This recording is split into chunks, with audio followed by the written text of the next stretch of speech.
రేపు ఎల్కతుర్తిలో BRS party రజతోత్సవ సభ జరగనుంది. BRS రజతోత్సవ సభకు పండగ వాతావరణంలో ప్రజలు తరలి వస్తున్నారని మాజీ ఎమ్మెల్యే వినయ్ భాస్కర్ అన్నారు. కాంగ్రెస్ నేతలు చేసే చౌకబారు విమర్శలకు ప్రజలే గుణపాఠం చెప్తారని మాజీ ఎమ్మెల్యే వినయ్ భాస్కర్ తో పాటు మా correspondent Tirupati face to face. 25 వసంతాలు పూర్తి చేసిన సందర్భంగా ఎలకతుర్తి మండలం చింతపల్లి గ్రామం దగ్గర రజతోత్సవ సభను నిర్వహించబోతా ఉన్నారు. రేపు ఈ సభలో కేసీఆర్ పాల్గొనబోతా ఉన్నారు. ఈ సభకు సంబంధించి ఏర్పాట్లు చివరికి చేరుకున్నాయి. ఈ సభ ద్వారా తెలంగాణ రాష్ట్ర ప్రజలకు కావచ్చు, బీఆర్ఎస్ శ్రేణులకు ఏం చెప్పాల్సిందో తెలుసుకునే ప్రయత్నం నాకు అందుబాటులో మాజీ ఎమ్మెల్యే హన్మకొండ జిల్లా బీఆర్ఎస్ పార్టీ అధ్యక్షులు దాస్యం వినయ్ భాస్కర్ ఉన్నారు. రేపు సభ ద్వారా తెలంగాణ రాష్ట్ర ప్రజలకు కావచ్చు, కార్యకర్తలకు ఏం పిలుపునిస్తారు, ఏం చెప్తారు? అన్నం తినకన్నా ముందు తినబోయే ముందు రుచి చూసుడు ఎందుకని రేపే మీరు మీ టీవీల ద్వారా ప్రజలందరూ కూడా కేసీఆర్ గారి ప్రసంగాన్ని చూడాలని సంతోషంగా ఉన్నారు, చాలా ఆనందంగా కూడా ఉన్నారు. కాబట్టి వారి ప్రసంగం ద్వారానే మీరు విందురు. మొత్తానికి మాత్రం ఒక 10-15 రోజుల నుంచి తెలంగాణ ప్రాంతం అంతా కూడా ఒక సమ్మక్క సారక్క జాతరకు మరి ఏ తీరుగైతే కుటుంబ సమేతంగా పోతారో ఆ తీరుగైతే ఆ వాతావరణం ఉన్నది, పండుగ వాతావరణం కనబడుతుంది. మరి ఉదాహరణకు చెప్పానంటే మరి ఈరోజు చూసినట్టయితే మన వరంగల్ వెస్ట్ నియోజకవర్గానికి 4 రోజుల క్రితము సూర్యాపేటలో బయలుదేరినటువంటి జగదీశాన కాన్స్టిట్యున్సీలో బయలుదేరినటువంటి ఎడ్ల బండ్లు 16 బండ్లు, అంటే బండి వెనుక బండి గట్టి 16 బండ్లు గట్టి అని ఒక పాట ఉన్నది కదా, ఆ తీరుగా 16 బండ్లతోనే వస్తే మేమంతా కూడా స్వాగతం చెప్పడం జరిగింది. ఈ 16 బండ్లను చూసి మరి ఇన్స్పైర్ అయ్యి ఇప్పుడిప్పుడే 116 ఆటోలు మరి ఆ సభాస్థలికి పోవాలని చెప్పి త్రిచక్ర పొదుపు సహకార సంఘం వాళ్ళు 116 ఆటోలతోని, బండ్లే 16 వచ్చినప్పుడు మేము 116 ఆటోలతో వస్తామని వాళ్ళు బయలుదేరారు.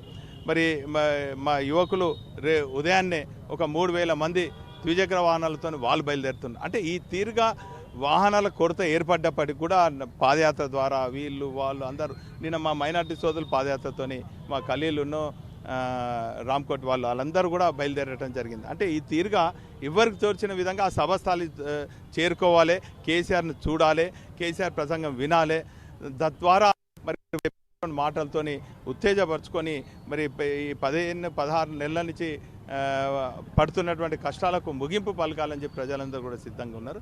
కాబట్టి ఒక పండుగ వాతావరణంలో ఉన్నారు. ఏర్పాట్లు ఏ మేరకు పూర్తయ్యాయి, ఎంతమంది జనసమీకరణ చేస్తారంటే? గత 20 రోజుల నుంచి ఉమ్మడి వరంగల్ జిల్లా నాయకత్వం అంతా కూడా సమిష్టిగా చాలా కలిసిమెలిసి మరి ఆ ఏర్పాట్లను కూడా చేయడం జరిగింది.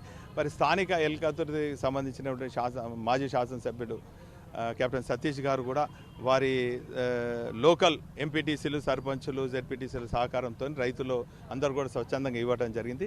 సుమారు 1268 ఎకరాలతోని మొత్తం కూడా సభాస్థలికి పర్మిషన్ తీసుకోవడం జరిగింది. మరి పోలీసు కూడా పర్మిషన్ ఇవ్వడం జరిగింది. ఈ తీరుగా అన్ని ఫైర్ పర్మిషన్ ఇవన్నీ కూడా, అంటే ఒక సభ నిర్వహించాలంటే ప్రభుత్వ పరంగా ఎన్ని అనుమతులు పొందాలో అన్ని క్రమశిక్షణతోని మరి ఆ అనుమతులు పొందడం జరిగింది.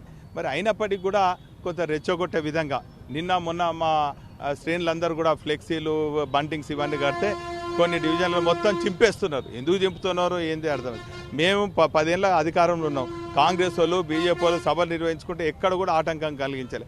కానీ ఆ శ్రేణులందరూ కూడా ఆ నాయకులు ప్రోద్బలమో మరి ఏమో కానీ అన్నీ చింపేస్తున్నారు. ఏదేమైనప్పటికీ కూడా ఇటువంటి అడ్డంకులు, ఆటంకాలు టీఆర్ఎస్ బీఆర్ఎస్ పార్టీకి నాయకత్వానికి కొత్త కాదు. ఇవన్నిటి కూడా అధిగమించి మేము ఖచ్చితంగా మరొక్కసారి కేసీఆర్ గారు, అంటే ప్రజలు అనుకుంటున్నారు కేసీఆర్ గారిని ముఖ్యమంత్రి చేయాలి, కాబట్టి ఆ తిరిగి అవుతుంది. 10 ఏళ్లలో బీఆర్ఎస్ ఏం చేయలే, బీఆర్ఎస్ సభకు ప్రజలంతా బహిష్కరించడానికి కాంగ్రెస్ ఎమ్మెల్యే నాయన రాజేంద్ర రెడ్డి పిలుపునిస్తారు, ఏం చెప్తారు మీరు?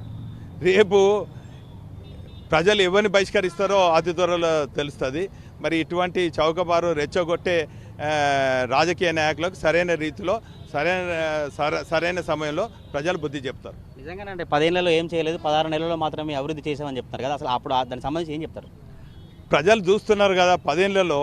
ఇప్పుడు ఇక్కడ మనం నిలబడ్డటువంటి మరి అంబేద్కర్ జంక్షన్ ఎవరు ఇంప్రూవ్ చేసిండ్రు, నిట్టు నుంచి వచ్చుతున్నటువంటి సైకిల్ ట్రాక్తో చేసినటువంటి ఇదే ఎవరు డెవలప్ చేసిండ్రు, 66 కాలనీల్లో ఉంటే 66 పార్కులు ఎవరు డెవలప్ చేసిండ్రు. ఈ అభివృద్ధి మీద తర్వాత మాట్లాడితే ప్రజలందరూ కూడా తెలుసు. ఏదో అడ్డిమారి గుడ్డి దెబ్బలాగా గెలిచి పిచ్చి పిచ్చి మాటలు మారితే ఖచ్చితంగా అటువంటి పిచ్చిగా మాట్లాడేటోళ్ళకు ప్రజలు సరైన సమయంలో బుద్ధి చెప్తారు. ఇది హనుమకొండ జిల్లా బీఆర్ఎస్ పార్టీ అధ్యక్షులు దాస్యం వినయ్ భాస్కర్ అభిప్రాయం అయితే రేపు జరగబోయేటువంటి బీఆర్ఎస్ పార్టీ రజతోత్సవ సభకు ముమ్మరంగా ఏర్పాట్లు కొనసాగుతున్నాయి. ప్రజలంతా కూడా పెద్ద ఎత్తున తరలి వస్తున్నారు. కాంగ్రెస్ పార్టీ నేతల విమర్శలు ఇప్పుడు పట్టించుకోం, తర్వాత మాట్లాడదాం. ఇప్పుడు బీఆర్ఎస్ పార్టీ రజతోత్సవ సభను విజయవంతం చేసేందుకు బీఆర్ఎస్ శ్రేణులంతా కూడా ఉన్నారని మాజీ ఎమ్మెల్యే వినయ్ భాస్కర్ చెప్తున్న పరిస్థితి కనబడతా ఉంది. కెమెరా పర్సన్ పవన్తో తిరుపతి ప్రైమ్ న్యూస్ హనుమకొండ జిల్లా నుంచి.